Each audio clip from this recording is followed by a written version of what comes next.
A month ago, I bought this from eBay. It's an X-Ray Photoelectron Spectroscopy. It basically can tell you what elements your sample is composed of using X-rays and measuring the energy of the electron that comes off upon excitation.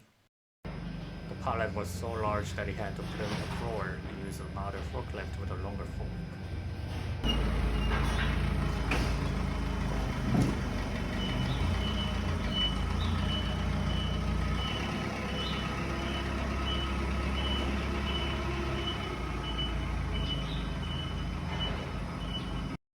He was concerned that it won't fit in the truck, but it barely fit and the truck was about to collapse.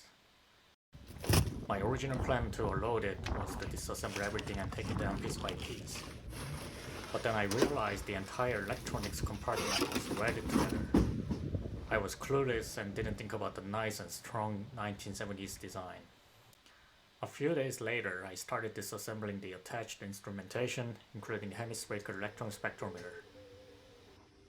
It was so heavy that I had to use the crane that I made.